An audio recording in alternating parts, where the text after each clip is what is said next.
जब से डीयू का नोटिफिकेशन आया है कि वो अपने पीजी प्रोग्राम्स के लिए स्टूडेंट पीजी अडॉप्ट करेंगे, there are many students who have been confused कि जो डीयू एलएलबी का एग्जामिनेशन है, अब उसकी तैयारी कैसे करनी है, उसमें लीगल आएगा या नहीं, क्या सिलेबस होगा, क्या पैटर्न होगा। इसी के रिस्पेक्ट में आज की इस वीडियो में I will try to clear your doubts and we will see कि कैसे अब हमें आगे प्रेपरेशन अपनी करनी है, कैसे आगे चलना है। Hi guys, I am Ayushi, your mentor for law entrance exams and welcome to law digest. Now CUET PG की अगर बात करें, जो अभी तक प्रोग्राम चलता आया है, लास्ट ईयर ही ये इंट्रोड्यूस हुआ है एंड कुछ यूनिवर्सिटीज़ हैं जिन्होंने अपनी एलएलबी प्रोग्राम के लिए सीयूएट पीजी का पैटर्न अडॉप्ट किया था। अब लास्ट ईयर क्या सिचुएशन थी, डीयू ने नोटिस के थ्रू बोला था कि हम इस साल सीयूएट पीजी नहीं करेंगे। सो इट वाज एक्सपेक्टेड कि नेक्स्ट ईयर या ईयर फॉरवर्ड्स वो लोग सीयूएट पीजी अडॉप्ट करेंगे। Now the one thing that I want you to note, मैंने पहले भी जब कम्युनिटी पोस्ट डाला था, मैंने एक पैराग्राफ आपके लिए डाला था to help you understand something very important. And जो मैंने इससे पहले वीडियो भी डाली थी उसमें मैंने डिस्कस किया था कि ये ज़रूरी नहीं है कि जो सीयूएट पीजी का प्रेजेंट में पैटर्न है, जो जनरल पेपर का पैटर्न है, हमने बात करी थी कोड पीजीपीक्यू 40 की, तो जो उसमें पैटर्न है ये ज़रूरी नहीं है कि डीयू भी वही अडॉप्ट करेगा। पहली बात, मुझे ऐसा लगता है कि ऐसा अगर प्रोग्राम्स के लिए होना था तो वो तभी नोटिफाई कर दिया जाता। एट द सेम टाइम एक जो मिनट्स ऑफ मीटिंग में उन्होंने बात रखी है वो ये आई थी कि दिल्ली यूनिवर्सिटी में अलग अलग फैकल्टीज और डिपार्टमेंट्स हैं, तो ये फैकल्टीज और डिपार्टमेंट्स जो हैं इनको रिस्पॉन्सिबिलिटी दी गई है to decide the eligibility criteria based on the subject. मैंने पहले भी बोला था, सोशल साइंस है, मैथ्स है, फैकल्टी ऑफ आर्ट्स है, फैकल्टी ऑफ लॉ है, सबके अलग अलग एडमिशन्स होंगे। तो अब इनके लिए, सबके लिए जो सब्जेक्ट है वो वेरी करेगा। मिनट्स ऑफ मीटिंग में क्लियरली लिखा है एलिजिबिलिटी क्राइटेरिया ये डिपार्टमेंट्स डिसाइड करेंगे on the basis of the subject. So subject यहाँ पर लीगल के लिए हुआ, हमारा एलएलबी के लिए लॉ हुआ सब्जेक्ट। तो अब ये एलिजिबिलिटी जो है ये लॉ को ध्यान में रखते हुए, लॉ एज अ सब्जेक्ट को ध्यान में रखते हुए डिसाइड करी जाएगी कि कौन स्टूडेंट्स फैकल्टी एडमिट करेगा अपने कॉलेज में जो एलएलबी करने के लिए योग्य हो, एलिजिबल हो। Then further it was also set कि central examination, common entrance examination conduct होगा differently for every subject. Exam common है बट देन हर सब्जेक्ट के लिए अलग अलग, क्योंकि हर सब्जेक्ट की अलग रिक्वायरमेंट है, इसीलिए उस हिसाब से ये एग्जामिनेशन कंडक्ट होगा। अब सिलेबस की अगर बात करें, लॉ फैकल्टी की तरफ से या दिल्ली यूनिवर्सिटी की तरफ से कोई भी ऐसा क्लैरिफिकेशन नहीं है कि क्या सिलेबस होगा, क्या उन्होंने पैटर्न अडॉप्ट करा है। बट ये चीज़ें ध्यान में रखते हुए कि लास्ट ईयर सीयूएट पीजी हुआ था, did not go for that paper, जो एक जनरल पेपर था जहाँ पे हमारा लीगल इन्वॉल्व नहीं था। फर्दर द फैक्ट कि उन्होंने मीटिंग में ये बोला है कि एलिजिबिलिटी जो है वो सब्जेक्ट के ऊपर डिपेंड करेगी, एंट्रेंस एग्जाम अलग से होगा डिपेंडिंग ऑन द सब्जेक्ट। तो ये चीजें ध्यान में रखते हुए I have this feeling and I can understand कि मोस्ट प्रोबेबली ऐसा नहीं है कि लीगल हट जाएगा, पैटर्न में चेंज हो सकता है कि आपका जो मार्क्स है वो चेंज हो जाए। जैसे इंग्लिश, मैथ्स, रीजनिंग, मैथ्स हमारा नेग्लिजिबल था, इंग्लिश रीजनिंग हमारा 5-6 क्वेश्चंस आते थे, तो ये हो सकता है उनका वेटेज बढ़ जाए, लीगल का वेटेज थोड़ा कम हो जाए। But I don't think legal will go away completely and बाकी तो obviously we will wait for the notification. Now the problem is कि डीयू में सब चीजें बहुत देर से होती हैं, there is a lot of lag that happens. We do not know कि वो लोग कब ये नोटिफिकेशन निकालेंगे, अपना सिलेबस का नोटिफिकेशन कब आएगा। जो इनके प्रोस्पेक्टस, जो इन्फॉर्मेशन बुलेटिन निकलता है हर एग्जाम के टाइम पे, जो डीओएलबी का हम देखते आ रहे हैं over the years, it's been so long I have been teaching for this examination and हर साल ऐसा होता है कि बहुत देर से इन्फॉर्मेशन बुलेटिन आता है, आपका सिलेबस भी उस इन्फॉर्मेशन बुलेटिन में आता है। तो I think it's gonna take very long, वो next year around March April तक भी वो प्रोसेस एक्सटेंड हो सकता है। तब तक क्या करेंगे, तब तक हम ऐसे खाली नहीं बैठ सकते हैं, हमें तो एग्जामिनेशन की तैयारी करनी है अपनी तरफ से। Further not just DU LLB, हम और भी एग्जाम्स के लिए प्रिपेयर कर रहे हैं। एमएचसेट एक बहुत अच्छा एग्जामिनेशन है लॉ का, देन एनएलसैट है जो रिसेंटली ही ये एग्जामिनेशन इंट्रोड्यूस हुआ है, तो ये और एग्जामिनेशंस हमें देने हैं। अब यहाँ पर तो लीगल पूछा जाता है, अब एनएलसैट में अलग तरह से पूछा जाता है, लीगल रीजनिंग के फॉर्म में पूछा जाता है, एमएचसेट में प्रॉपर लॉ बेस्ड क्वेश्चंस पूछे जाते हैं जैसे डीयू में पूछे जाते हैं। तो अगर आप लीगल पढ़ भी लेंगे तो इट डजेंट मैटर, इवेंचुअली आपको पढ़ना एलएलबी में लीगल ही है, लॉ ही पढ़ना है, तो ऐसा नहीं है कि वो आपका वेस्ट हो जाएगा।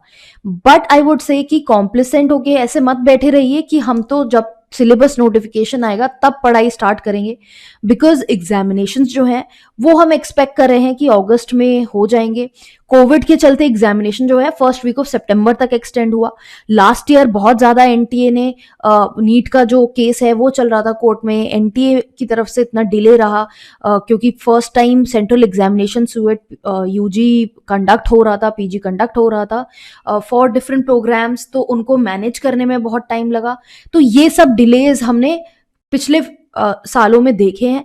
अब ऐसा कोई सिचुएशन नहीं है कि कोविड का सिचुएशन है, गॉड फॉरबिड, एंड ये स्यूएट का जो शेड्यूल है वो अब एनटी वाले भी समझ चुके हैं कैसे एग्जामिनेशन कंडक्ट कराना है।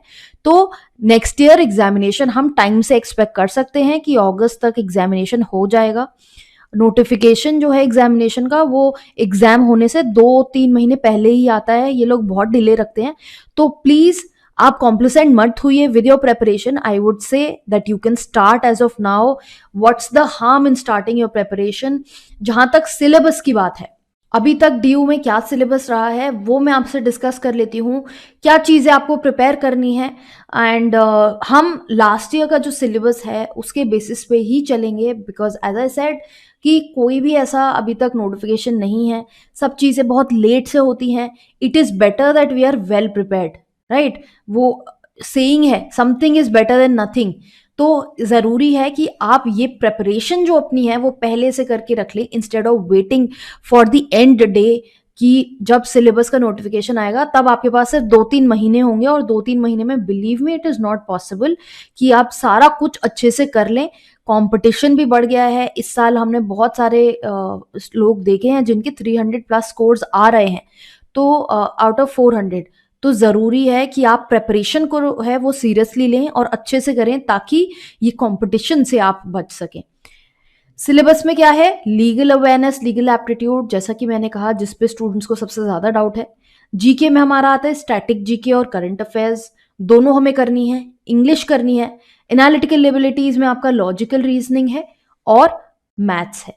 तो ये हमारे 5 सब्जेक्ट बन जाते हैं। अब लास्ट ईयर्स में ऐसा कुछ वेटेज रहा है, as you can see on the screen, कि 55 to 65 क्वेश्चंस, यानी 65% of the paper has been from legal. अब मैं ये मानती हूं कि जो नया ये लोग पैटर्न सेट करेंगे हो सकता है उसमें ये लीगल में चेंज आ जाए। फर्दर ये भी हो सकता है that not just basic legal, कुछ लीगल रीजनिंग में, जैसे हम एनएलसैट के पेपर में देखा है बहुत अच्छे लेवल के केस स्टडीज वगैरह वहां पे आते हैं, तो हो सकता है वो चीजें इंक्लूड कर दी जाए। तो ये अभी देखना बाकी है कि क्या रहेगा। अब ऑब्वियसली यार लीगल एलएलबी का पेपर है तो लीगल तो होना ही चाहिए। प्लस बीएचयू ने इस ईयर जेनरिक पेपर से एग्जामिनेशन कंडक्ट करा है and they faced a lot of criticism also. University वाले भी ये देखते हैं कि स्टूडेंट्स का क्या रिस्पॉन्स है, एंड क्योंकि हमेशा से जैसा कि मैं डीयू में फैकल्टीज जिनसे मेरी बात होती है उनसे भी बात करती आई हूँ हमेशा, and वो हमेशा बोलते हैं कि लॉ के एग्जाम में अगर आप लॉ नहीं रखेंगे तो उसका क्या पॉइंट है। तो ऐसा नहीं है कि लीगल कंप्लीटली हट जाएगा, ये 10% चांस हो सकता है कि लीगल वो हटा दें in my view. So it's better to be prepared. Legal aptitude GK का आप ये देखिए, यहाँ पे इंग्लिश, लॉजिकल, मैथ्स, रीजनिंग की वेटेज बहुत कम रही है, हो सकता है ये वेटेज चेंज हो जाए। आगे बढ़ते हैं, लीगल में पढ़ना क्या है। Constitution, contract, tort, IPC, family, IPR, UN, international law का पार्ट है, यूनाइटेड नेशंस। तो ये हमारे बेसिक लॉज हो गए, ये बेसिक लॉज हमें करने हैं। फर्दर मैक्सिम्स एंड टर्म्स हैं, लीगल टर्म्स जो होते हैं। लीगल करंट अफेयर्स, जो इंपॉर्टेंट जजमेंट्स आती हैं, ये सब करने की जरूरत है। कमिटीज हैं, 1-2 क्वेश्चन कमिटी पे आते रहते हैं। लीगल रीजनिंग है, फैक्ट प्रिंसिपल बेस्ड क्वेश्चंस, ये करने हैं। कॉन्स्टिट्यूशन में यहाँ पर आप वीडियो को पॉज करके स्क्रीनशॉट भी ले सकते हैं अगर आपको ये सिलेबस समझना है। अदरवाइज जो हमारी वेबसाइट है जहाँ पर हम आपको मॉड्यूल्स प्रोवाइड करते हैं उसके आप डिस्क्रिप्शन सेक्शन में जाएंगे, पूरा पूरा सिलेबस आपको वहाँ पर मिल जाएगा, बिकॉज चैप्टर्स वहाँ डिवाइडेड हैं, so you can pick the syllabus from there. ये जो इम्पोर्टेंट कॉन्स्टिट्यूशन के टॉपिक्स हैं, ये सभी चीज़ें इम्पोर्टेंट हैं। Then further topics are these. Now law of crimes है, आईपीसी। आईपीसी में भी कुछ बेसिक चीज़ें हैं जो वो चाहते हैं आपको पता हो। एंड इसमें जैसे आपका ऑफेंसेस अगेंस्ट ह्यूमन बॉडी है तो बहुत सारे ऑफेंसेस आ जाते हैं, प्रॉपर्टी है, बहुत सारे ऑफेंसेस आ जाते हैं। तो सभी चीज़ें आपको सारे टॉपिक्स करने हैं। एंड अगेन आई वुड से आप वीडियो पॉज करके स्क्रीनशॉट ले सकते हैं। कॉन्ट्रैक्ट है, contract is an easy subject, ये सारे आपके टॉपिक्स हैं। अच्छा, आई वुड से दैट अगर आपको जैसे प्रेपरेशन की बात होती है, स्टूडेंट्स पूछते रहते हैं कि क्या बुक्स हैं जो हम रेफर कर सकते हैं। See for legal there is no book ऐसा जो बोलती हो कि आप ये बुक कर लेंगे लॉ एंट्रेंस एग्जाम्स के लिए तो वो आपकी सफिशिएंट है।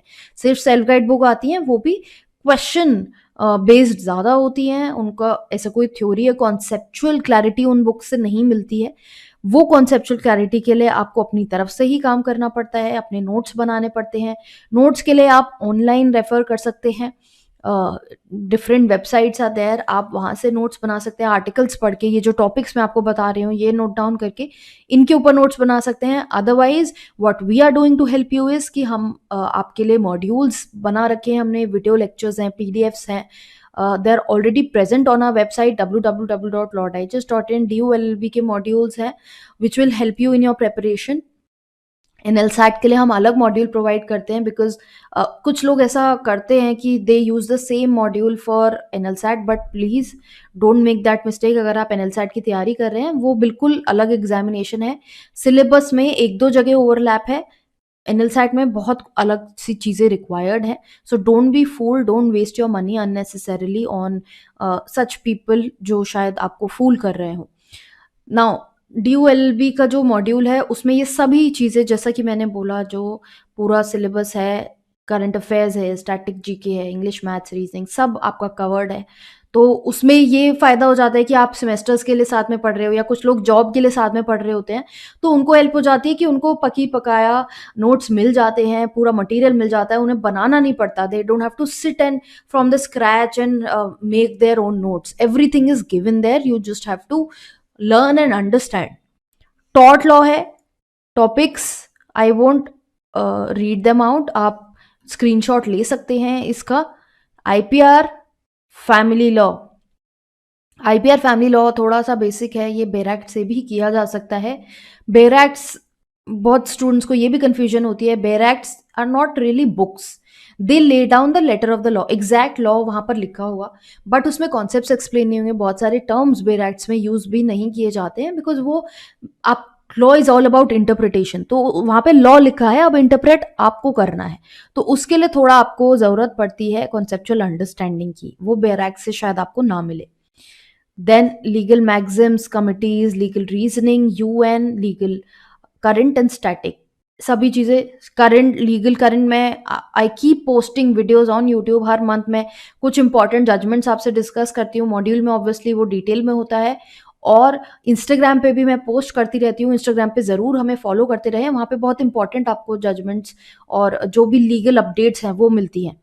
जीके में हमारा ये इंपॉर्टेंट है, history, geography, science, economics, computers, international, ये स्टैटिक जीके आपने कर लिया। एक बुक आती है लूसेंट की, बट वो बहुत ज़्यादा लेंदी हो जाती है, तो इट्स बेटर कि आप थोड़ा ब्रीफ में ही करें। करंट अफेयर्स में हमारा awards, appointment, sports, ranking indexes, international news, important days, books, authors, ये पूछा जाता है। करंट अफेयर्स का हम लोग आपको यूट्यूब पे भी फ्री वीडियोस प्रोवाइड करते हैं, साथ साथ मंथली जो मॉड्यूल है उसमें तो पीडीएफ आता है with questions also for practice. English में करेंगे synonyms, antonyms, RC, fill in the blank, spelling, paraphrasing, parts of speech, idiom phrases, तो ये English, as you can see, ये टॉपिक्स आपको तैयार करने हैं। आप चाहें तो आप इंग्लिश से स्टार्ट कर सकते हैं, कुछ लोगों की इंग्लिश भी वीक होती है, रीडिंग कॉम्प्रहेंशन करिए, ऑनलाइन प्रैक्टिस करिए रीडिंग कॉम्प्रहेंशन की। ग्रामर अगर आपकी वीक है तो बुक आती है रेन एंड मार्टिन, वो यूज कर सकते हैं। एंड एक वोकैबलरी के लिए बुक आती है नॉर्मन लुइस की, आप वो यूज कर सकते हैं। ऑल्दो जो हमारे वीडियो लेक्चर्स हैं, हमने पूरी इस बुक को कवर किया हुआ है अपने वीडियो लेक्चर्स में, तो इतनी आपको प्रॉब्लम नहीं आएगी to understand vocabulary. Then logical reasoning में ये आपके बेसिक जो क्वेश्चंस आते हैं, ये सारे क्वेश्चंस आपको लॉजिकल रीजनिंग के लिए करने हैं। आर एस अग्रवाल की बुक आती है that you can use for practice. See जहाँ पे आपको बुक है मैं वहाँ पे बता रही हूँ, लीगल में क्योंकि डिफिकल्टी है इसलिए वहाँ पर I don't really have a book to tell you about. अब मैं आपको एलएलबी सेमेस्टर्स की बुक नहीं सजेस्ट कर सकती, तो ये इंग्लिश मैथ्स रीजनिंग के लिए मैं फिर भी आपको बुक सजेस्ट कर सकती हूँ। बट अब बुक्स में आपको खुद से ही समझने हैं कॉन्सेप्ट्स। आप हो सकता है ऑनलाइन यूट्यूब वीडियोस देख लीजिए टू अंडरस्टैंड कि कैसे आपको करना है, बिकॉज अप्रोच जो है वो शायद जब टीचर समझाता है तो बेटर समझ में आती है वीडियो लेक्चर्स के थ्रू। तो आप online if you are not opting for any course, चाहे हमारी कोचिंग है कोई और कोचिंग है, इवन देन आप यूट्यूब का हेल्प ले सकते हैं and check the free lectures that are available, and फिर आप क्वेश्चंस प्रैक्टिस कर सकते हैं। Same I will say for maths, approach देख लीजिए कैसे इन क्वेश्चंस को करना है। अभी तक लोग मैथ्स छोड़ जाते थे DOLB एग्जामिनेशन के लिए, बट अब क्योंकि सेंट्रल एग्जामिनेशन है और इतना स्पेकुलेशन है, तो आई वुड से कि मैथ्स भी इस बार अच्छे से कर लीजिएगा। ये आपके मेन टॉपिक्स बनते हैं। आपका 6 to 10th ग्रेड जो है उसके लेवल का मैथमेटिक्स आता है। सुल्तान चंद की बुक आती है जो आप प्रैक्टिस के लिए यूज कर सकते हैं, एंड कॉन्सेप्ट्स के लिए या तो यूट्यूब वीडियोस है या ऑनलाइन कोचिंग है, ये आप यूज कर सकते हैं ताकि आपका प्रेपरेशन हो सके। So as you can see मैंने आपके साथ पूरा एक सिलेबस डिस्कस कर दिया है। इसी पैटर्न पे अभी चलते हैं जब तक फाइनल सिलेबस नहीं आता है। जब फाइनल सिलेबस आएगा, मान लीजिए कुछ चेंज आता है, तो जो हमारे मॉड्यूल्स हैं हम उन चेंजेस को जितना टाइम है जो भी है we will try to incorporate those changes, क्योंकि ऑब्वियसली एग्जामिनेशन है, चेंज हुआ है, तो वो हमारे लिए भी इंपॉर्टेंट है कि हम वो स्टूडेंट्स को प्रोवाइड करा सके। जितना आपका एग्जामिनेशन है उतना हमारा भी एग्जामिनेशन होता है। So don't worry about that. जो आपके मॉड्यूल्स हैं वो चेंजेस उसमें ऐड कर दिए जाएंगे and they will be done without any additional charge. जो आप पे कर चुके हो उसी में आपको वो चेंजेस देखने को मिल जाएंगे। So you need not worry about all of that, and this is my essential strategy कि आप अभी अगर प्रेपरेशन करना है DOLB एग्जामिनेशन का, तो इस तरह से एक प्रेपरेशन करेंगे। थोड़ा सा इंग्लिश मैथ्स रीजनिंग का जो इम्पोर्टेंस है उसको बढ़ाएंगे, सिर्फ लीगल पे ना फोकस करके सारे सब्जेक्ट्स पे फोकस करेंगे, एंड इवेंचुअली सिलेबस जब भी आएगा then we will again talk about it. In the meantime I will keep uploading videos to guide you. ऐसी और वीडियोस के लिए चैनल को फॉलो करते रहिए, सब्सक्राइब कीजिए, एंड इंस्टाग्राम पे हमें जरूर फॉलो करें। फर्दर अगर आपको कोई डाउट क्वेरी अभी भी दिमाग में आ रहा है उसको कमेंट बॉक्स में डालिए। I am available on different social media platforms, link इस वीडियो के डिस्क्रिप्शन में गिवन है, तो वहां से आप मेरे को रीच आउट करके अपनी क्वेरीज पूछ सकते हैं।